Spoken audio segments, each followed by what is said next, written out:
All right, hi there, Craig Hocknull here. Welcome to another episode of our Sunday recap, where we recap everything that happens basically in the last 9 holes of a PGA Tour event. This week we're going to be going over the WM Open, the Waste Management Phoenix Open that just took place in Scottsdale, Arizona. And congratulations, spoiler alert, to our champion, Nick Taylor, a great guy, a great Canadian champion.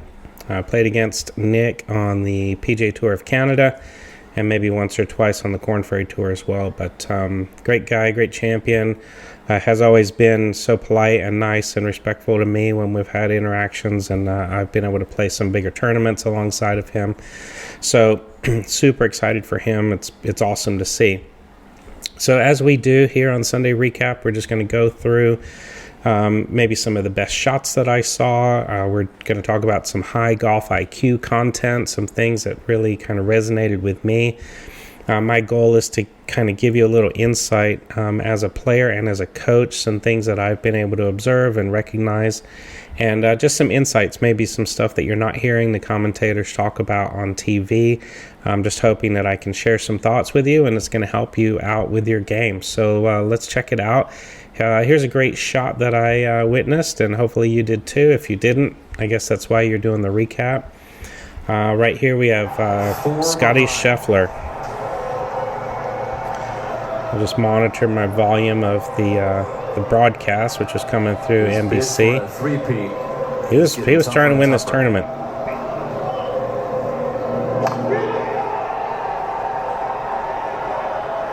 He's looking up and down that flagstick with those eyes. Yeah, he is. Oh, so close. Check that out. Right at it. But look at the expression on his face. Can't believe that one missed about like his 4 footers. Can't believe that one missed like his 4 footers, says Kisner. It's been fun to have Kiz doing the broadcasting as well. They're going to continue on. I'm going to turn the volume down just a little bit. You can hear the crowd. When I played in the WM Open a couple times in 2017 and 2022, it's just amazing, right? You got all these people, thousands and thousands of people either cheering or booing. Obviously, this was actually the best shot maybe of the whole tournament, the closest shot that came to a hole-in-one. And it came down the stretch, right down the stretch as Scheffler's trying to do something here. He had put on an amazing run. He had made, I think, 5 or 6 birdies going from round 3 into round 4. And he had run right up the leaderboard, so he was definitely in contention. And then, unfortunately, this happens right here on 16, which is great, but unfortunately on 15 and 14, 13, 12, some of those holes he started missing some putts, and it's unfortunate. That was right why Kisner made that remark, that hole-in-one came just about as close as some of his 4-footers. So we'll just stop that right there, and that's Sahith, and he played a part in this championship as well, but he is not in my highlight reel or my conversation, unfortunately, for him. So, Scheffler, hopefully he can figure out how to just kind of get his putting game dialed in a little bit more. He's obviously already playing great golf, world number 1 in spite of some of those misses, but it is tricky. When you hit a lot of greens, you miss a lot of putts. It's just the way it goes. If you made every putt on every green that you hit, and you're a ball striker like him, you would win every tournament by 10 or 15 strokes. So, all right, let's check out another good shot. So in this shot right here, I'll just set it up for you. Charlie Taylor. I have a buddy. Hey, Charlie Taylor, if you're watching. Charlie Hoffman, basically versing Nick Taylor. So Charlie Hoffman has been in contention in this tournament before and actually lost in a playoff to Kenny Perry many years ago.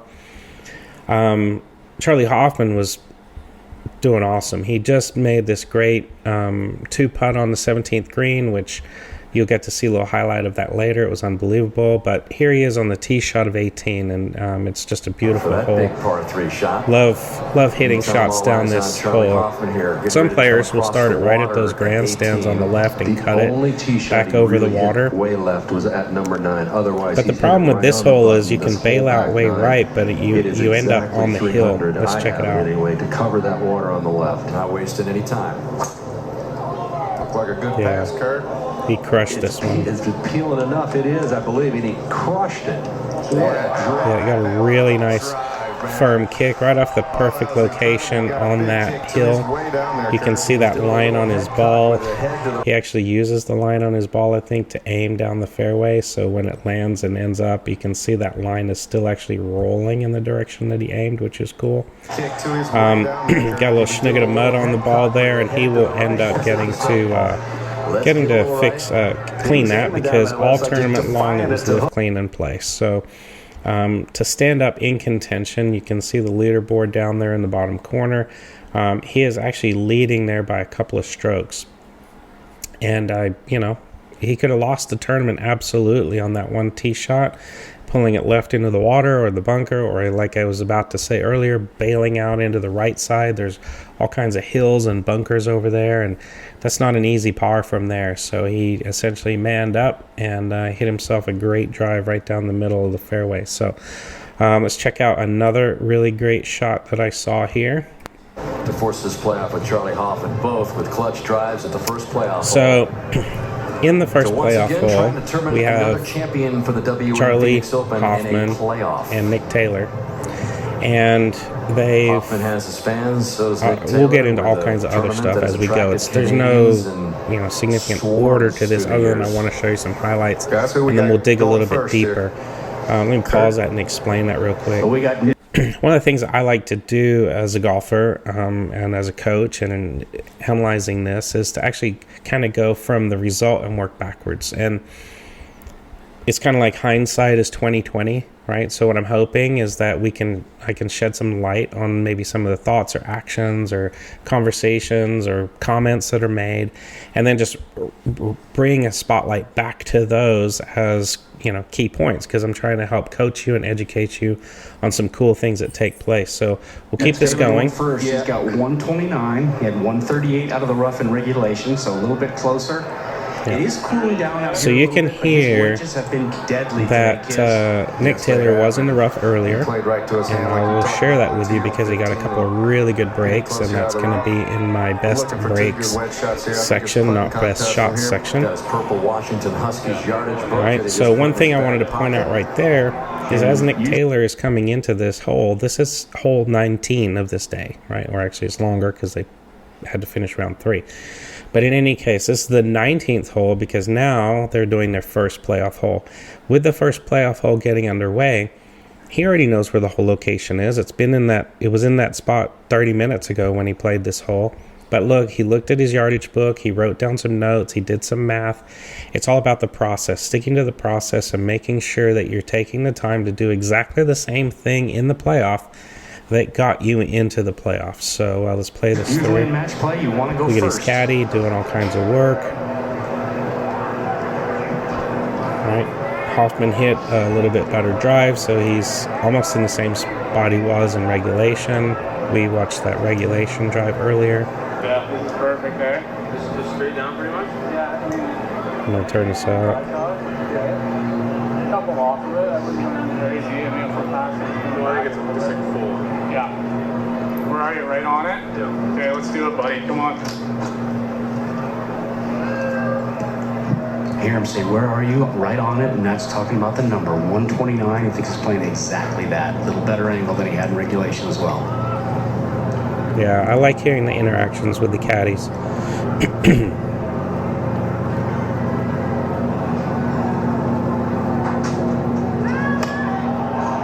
Just right of the flagstick, trying to turn over a little bit. There we go. How about this one? Bounced up to within a couple feet and then spun back off to the low side, so he should have a relatively straight uphill putt from there. And then now we have Hoffman, you know, and he has to answer. So watch Nick's shot here again, flighting it in nicely. You have to lower your ball flight, try to lower the spin a little bit, because he knew it was going to spin back off the green there. So if we go back here and just watch this swing real quick, you can see it was kind of like a half swing, and it hit 90. I only had 14 feet of curve. We were able to see that. And what was the apex? Was it 99 feet? No, that was ball speed. But the curve, you can see it's going from 5 feet to 14 feet, landed and spun back to the left. But he obviously knew that that was going to happen, so he had to take a little bit of spin off with that 3/4, gap wedge or whatever that he was hitting from there. All right, now he grabbed his putter and he's getting ready to go. And then let's take a look at Hoffman.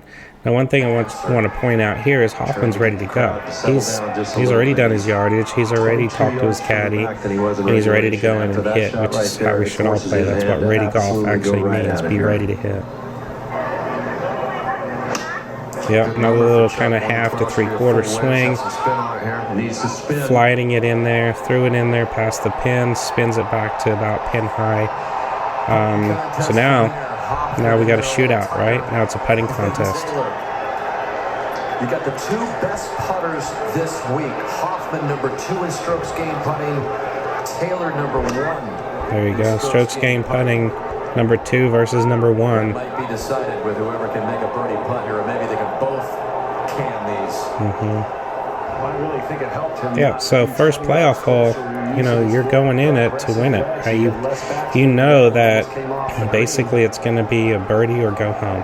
So let's take a look at the next shot here, which is into our putts. Putting contest after those tee balls. So here's our putting contest perspective. You don't have to hit them as hard. I just don't feel like I have to worry Listen about to some of the speed. I feel commentary. like on the uphillers, we play such quick surfaces that the uphillers, I almost feel like I have to add something to it. On Yeah, the so downhillers, I Kisner feel like referring I can to brush uphill them in with versus the same downhill, and tempo. in a pressure situation, he feels like downhill he should be able to just maintain a nice smooth stroke and effectively just kind of like brush the ball into the hole, versus going uphill and feeling like you have to add speed to it.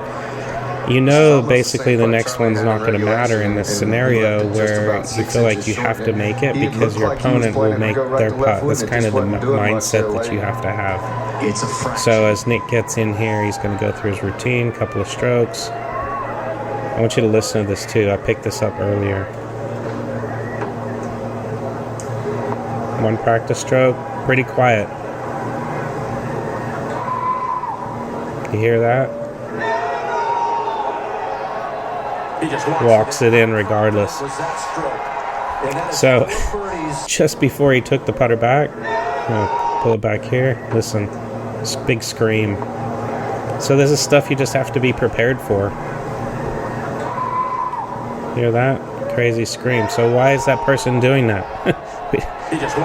Trust me, as a player, you have to try to block everything out. It is so difficult because you can hear 20,000 people or more standing around this hole, and then all of a sudden the crowd level goes all the way up because they're cheering, because you're walking on the green. Then it comes down to a hush and a murmur, and then you get some person decides to scream just before he takes the putter back, but yet he was still able to focus and make that putt. So now let's see what Hoffman does here in response. He's already been reading the green, checking it all out. He knows that this putt is kind of level, but maybe breaking a tiny bit left to right down to the front of the green. So it's not that hard to figure out which way the ball's going. But this is late in the day. This, again, is the 19th hole. There's been a lot of traffic on the surface, which means all the foot traffic around here. Just from normal play in round 3, finishing round 3, coming into round 4, it's more bumpy, but thankfully it stopped raining. So let's see how Hoffman does here.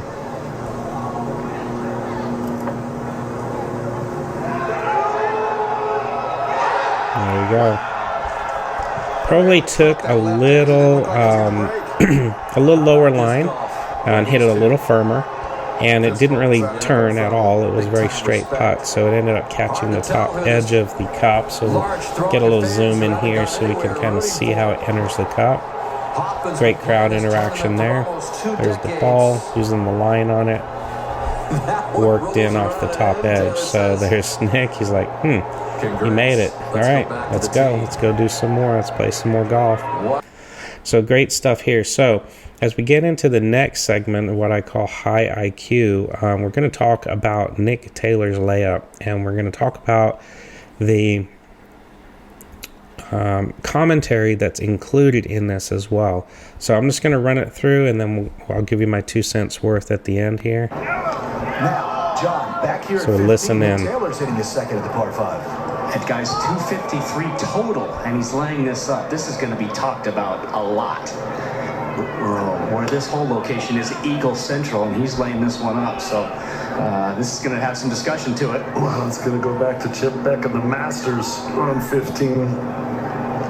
Boy, he would have thought he had to go, especially with ball in hand. About 20 minutes ago, we said that Ricky Fowler did this years and years ago, and he was heavily criticized for it. I think it's... Yeah. I mean, 253 yards to the hole. The hole is about 7 paces on, 8 or so paces on the front of the green. It is accessible. This is a part of the green where, guys can hit their shots in. They don't have to hit it all of that 200 and let's call it 47 yards or whatever through the air. The distance between the front of the green and the water is about another 25 yards. So it's really only like a 220 yard carry to get over the water. A lot of guys are going to hit that shot in there. I think Hoffman did it in regulation. Hit it over the water, land it short of the green, and it's a relatively simple up and down. Potentially hit a great, hit a great shot in there, career it, knock it in there tight, and make eagle. Well, in this situation, Hoffman's at 21 and Taylor is at 19. So, as you're thinking about this, you're like, oh, I need to press. I need to go for that eagle because I'm 2 strokes behind at this point. I can make it up. And then if I birdie one of 16, 17, 18, well, then I'll win the tournament going away. This is where Nick Taylor kind of dove a little deeper into how he was doing on that day. Nick had been struggling. He really wasn't hitting the ball very well. He wasn't hitting very many fairways. He had missed a lot of shots, but his wedge game and his short game and his putting was saving him. So what he chose to do here was actually lay up to his strength.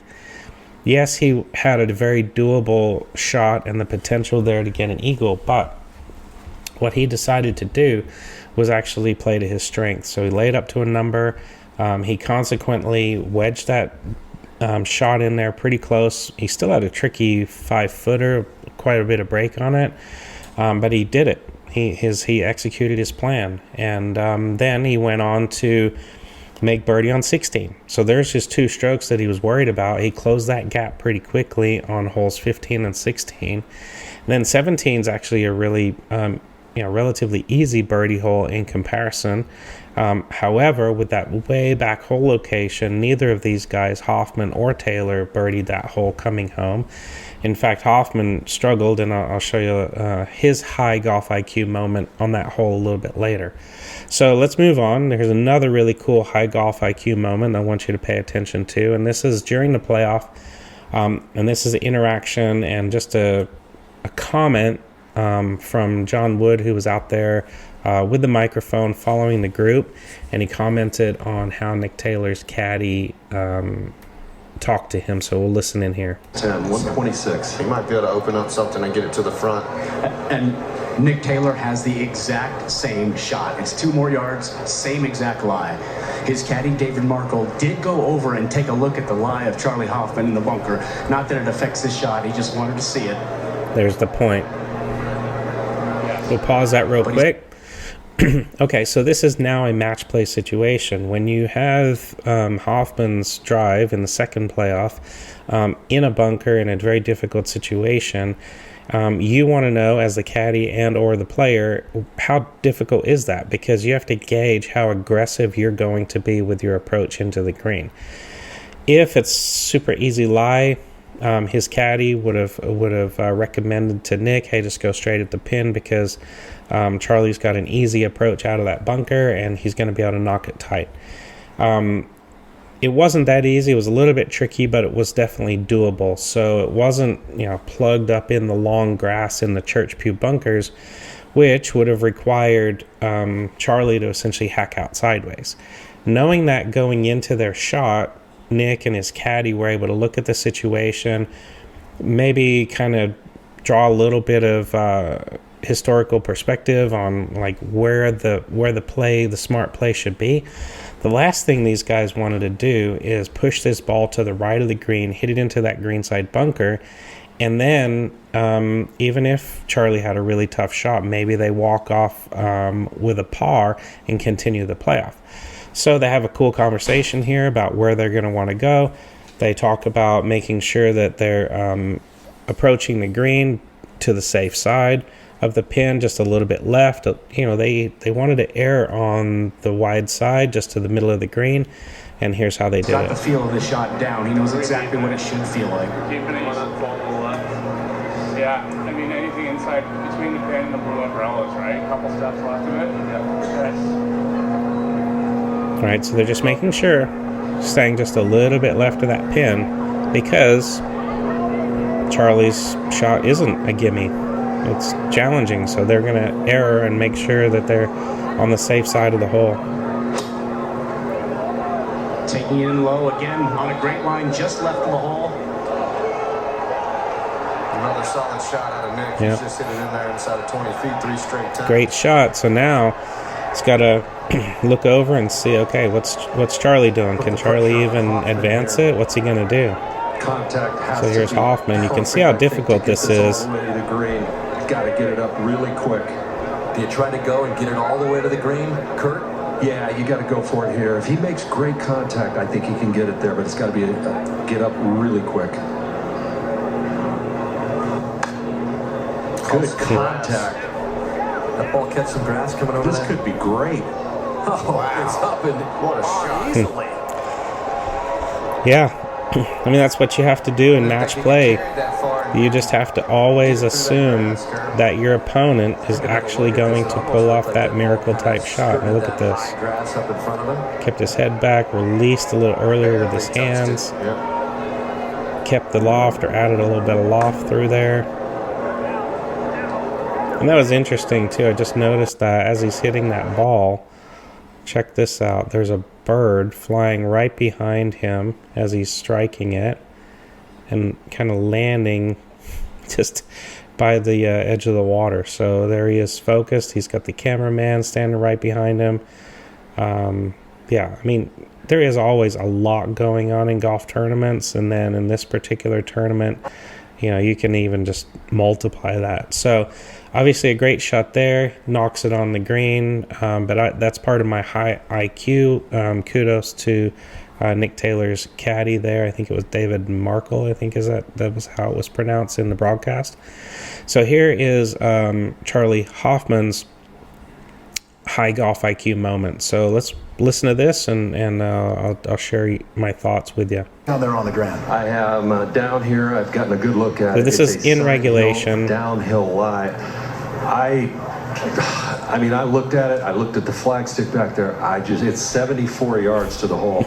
I don't see how he goes at this. I think he tries to play out short and left and give himself a putt from down below there. Hey, Kurt, 2 players. Yeah, so you can hear Kurt Byram's out there following along, and Kurt's a great player himself, played on tour. His son Jake's a great player. He knows this golf course. He knows the history of this particular hole. There's so much treachery and all that water, and all of it's behind there. As Charlie walks up onto the green, he's going to get up onto the green, and there's kind of a crested area where he's got to get it over that, and then once it gets over that, it goes straight back down, not to the pin, but down to the other side and possibly into the water. This is just not exactly where you want to be. This is an error off the tee that Charlie pushed his drive way too far to the right and ended up in this bunker, obviously probably trying to stay away from the water on the left, pushed it a little bit too far to the right. So that's always a takeaway for us as golfers, is to not get too caught up in bailing away from trouble, because if you have a good architect and a designer, they have also put trouble on the other side too. Yes, the penalty's greater on the left here, but it could have really been a big problem over here on the right. So let's see what he does. Hit into that bunker today. Only 2 players, and both of them with their second shots didn't even get it on the green. Yeah, so he's going up, it's one of those, walking up onto the green to see kind of where do I want to land it, what's going to happen when it lands, is the ball going to run out? Honestly, it's kind of a nightmare shot. The situation really matters here. We're late in the day on Sunday, trying to win an event for the first time in 8 years. He has a 3-shot lead. He has the experience. How conservative should he be right here? Play for the 4 as opposed to maybe bring a big number involved. Well, I think if you notice where he just walked to, he walked right into the center of the green, which gets him the angle to be able to putt. He knows right now 4's. Yeah, and it was just mentioned earlier that so many players, or 2 players from this bunker, didn't even reach the green with their shot. With a lofted club is one of the hardest shots a player can judge. What do? Do you blast it? Do you pick it? Because I know if I catch it too cleanly and it goes over the green, I got an easy up and down for 5, to be honest with you. And if I don't catch it cleanly and I'm short of the green, now I've got a hard shot to get up and down for par. So if you pull off the good one, I think you get it back there. Yeah. His caddy, Andy Barnes, is looking at this. Yeah, that was an interesting statement, and Kisner's talking through that, and he wants to be aggressive because he's thinking, I need to be aggressive and close out this tournament. But if he picks that clean and it lands and checks perfectly, yes, he still has a birdie chance. Doesn't mean he's going to make the 10-footer, because if for him to get it to 10 feet or 15 feet from where he is an amazing golf shot. Would be unbelievable. But then he would still have to step up and make a 10 or 15-foot putt, right, for the birdie. Otherwise, he's going to 2-putt and make par. So if you think about par here, way more likely that if he hits an amazing, miraculous shot from here, he's still more likely to make par, okay? If he mishits it, he has 2 choices. Do I mishit it short? Do I mishit it long? If he mishits it long, and to Kisner's point, it'll go bounce over the green. He'll get to drop on the hill. So he's 1 in the bunker, 2 in the water, drops on the hill 3. Now, yes, he can chip it in for 4, or he can chip it up and get up and down for 5. But 5 is now in the equation if he goes long. Now, if he chunks this out of the bunker and he doesn't even get it on the green, I still like his chances of getting up and down from the front of the green for 4 better than chipping in from the back of the green for 4. Now, yes, he could duff this short and walk away with a bogey. It is not easy. But in this scenario, I'll talk you through what I would do. Because the penalty, and you can see where the back edge of the green is and the water to the left here. In this situation, going long is worse than going short, so that dictates how you hit the shot. If in this situation you take the wedge or the 9-iron or sand wedge and you blast it, right? So if the safe area is short, go for the chunky, blasty type shot, because then if you chunk it or blast it too much, you'll come up short and you're still on the safe side, right? If it's in your head that you're blasting, you probably will not pick it clean. Now, if you're going for the pick and you accidentally blast it, well, then you mishit it. But most of the time what's going to happen is if your brain is thinking I'm going to pick this clean, you will pick it, but you'll, especially at this level, at the PGA Tour level, you will pick it, but you'll pick it too far. So I think that's the worst play. I think that brings in the back. So let's see what he does. Them to the left over there to see where they stand, so he's going to know what he needs to do here. So you think ball first here, not explosion? I think because you have the downslope, it's easier to hit ball first and have a most lofted wedge, skip it back there a few times and check it. Yeah. I don't agree with ball first. Uh-oh, not good. He cannot go at the flagstick from there. So that is maybe supports Kisner's point there a little bit, because blasting it into this section of the green, short right, now that definitely brings bogey into the equation really fast. Because if Hoffman's ball had trickled a little bit further in our perspective over to the left side from this angle, which is the right side of the green, this kind of like clover shape to the back of the green, would not allow Hoffman to be able to go for the pin, and if he did, he would have to actually chip it across the over the bunker, which would then bring long into play. So I think that's Kisner's point. But if Hoffman had blasted this a little bit further to the left, he would have had an easier putt than he has. And fortunately for him, it turned out okay. So that'll be in a little bit of a highlight reel, how he two putts that later on. But again, we're just kind of bringing up cool points to register as things for us to think about. This is not in any chronological order. So we're going to go to a section what I call best breaks. So in this best break section, we're going to talk about a couple of breaks that these players got. So here is a big break that Hoffman got on this day. So it was on Sunday, but it was at the conclusion of round 3. I think you try to get it. We all have worse posture the more tired we are. Look at the way you lay in the bed. Remember earlier so here it when is, we said that his tee ball. Birdie 15, 16, 17, and 18 this morning when he was closing out his third round. And look what happened with his tee shot at the par 4 17th. This is absolutely going in the water until kick saving a beauty by one of those sprinkler heads. A huge break, and Charlie has taken full advantage of that. Crazy, right? Look at that. Wow. Yeah, that's steep enough that it absolutely would have gone in the water there. So it's a great drive. It's just barely left. I mean, we remember from last year or the year before, so hit the Gala, hits his tee ball, it races across the green, bounce, goes in the water. Hoffman could have easily have done the same thing here where he hits it up onto the green, but that sprinkler head totally saved him, and he got a free drop from that sprinkler head, consequently got up and down for birdie. So, huge break there. So let's take a look at some of those highlights just in general as we're working through here. Here's some highlights. With Charlie Hoffman, he started this final round after a 64.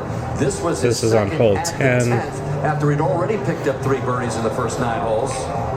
Great shot in here. So many people around that hole. So if you've never been out to the WM Open, if they say there's 200,000 people in a day, This is what got him going right here. 150,000 of them are between this, back of 10. There's an eagle he made out on one of the more secluded holes out on 13. But there's so many people around 10, 11, 16, 17, 18. Way less people out on these holes that they're showing some highlights on here. So he makes eagle on 13, and then 14 is a really difficult hole, long hole. Everybody's hitting 6 irons usually in here. So here's Taylor's shot after the layup. Loving the rhythm on those wedge swings. We talked about the controversy here, but he played to his strengths. That's how he knows his numbers, and that's why I think he bounced that little ball as it spun back off the green. I think it ricocheted away from the hole. I think that was Jordan Spieth's pitch mark, maybe. Look at this putt. This is nuts. This is nuts. He has to take that line. If he goes a yard to the right, that ball goes in the bunker. This putt was incredible. Double breaker, overall probably Had to get it around the bunker, but then not hit it too hard to roll it way past. And then here is the shot here coming in. I think it was the second best of the day. So Scotty Scheffler had just come through there moments earlier. This is a tricky putt, Kiz, as you Hit pointed it to out. 10 inches. Second best shot of the day. Taylor comes in there, makes birdie.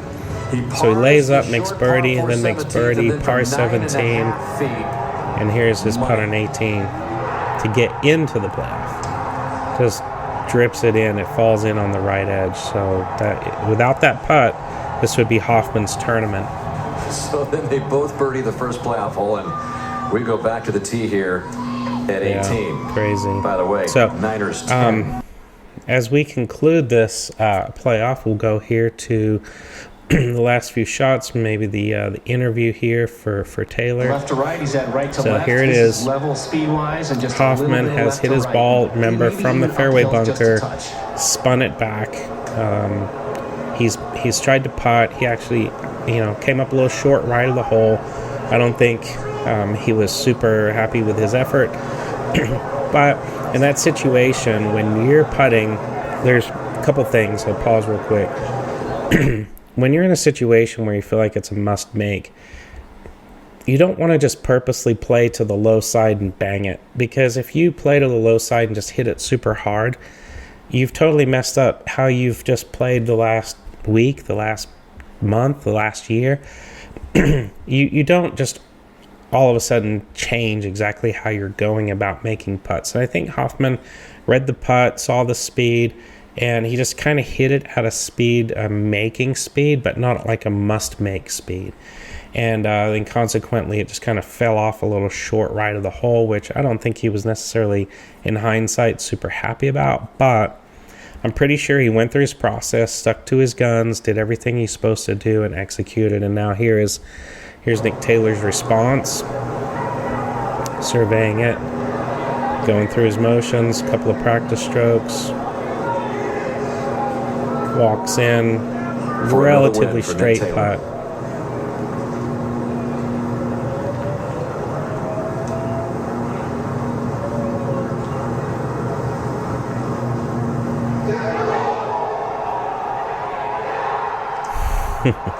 Love that reaction. It's one of the best reactions I've seen. Best celebration. Hugs. Got the crowd jumping off. There we go. Good job, guys. What an incredible finish to the got the win and didn't screw up the celebration, high fives and whatnot. Charlie gave a heck of an effort too. That was a great. Yeah, much respect between these two players. Made it into 20 holes here with the 2 extra playoff holes.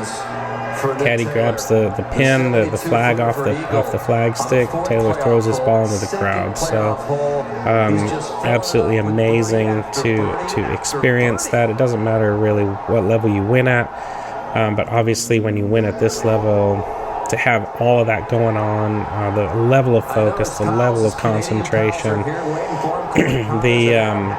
the rewards that are on the line, the consequences that are on the line for not doing what you're trying to do. Just I can only hope to experience it at that level. I've been able to experience it at the couple levels down, like winning an Arizona Open and some other tournaments, but not to this extent. And I've had my family there, like Nick has, and that it truly is a blessing, an amazing experience. So we'll hear what he has to say. To celebrate what a special moment this is, Nick, and my goodness, how you just played that closing stretch. You birdied 3 of the last 4 in regulation, and then you just birdied both extra holes in the playoff. What did you draw on coming down the stretch today? Yeah, I tried to draw on last year. I didn't have it early on. I made some ridiculous par saves. That 18th tee shot's giving me trouble in the past, and to hit 3 pretty good ones, and birdie it 3 times is amazing. I drew on that. So you see what he said there? He hit 3 pretty good ones. Well, he hit his first one in regulation. It bounced into the bunker on the right-hand side and bounced out of the bunker. I have not ever actually seen that happen, but from some of the commentary, it was happening more frequently because with all the rain, I think a lot of those bunkers were firmer. So anyway, he says he hit 3 pretty good ones. Well, the first one bounced out of the bunker, gets into the downslope, and sits pretty nicely in the rough. The second one he hit okay, he hit it right in the middle of the fairway, but I don't think he hit it great. He just hit it straight. And then the third one in the second playoff hole, he bounced it through the bunker again and ends up in exactly the same spot he was in regulation. But I just wanted to point that out because in his mind, he hit 3 pretty good ones, right? So if you look at the stats, and this is the reason why I'm bringing it up.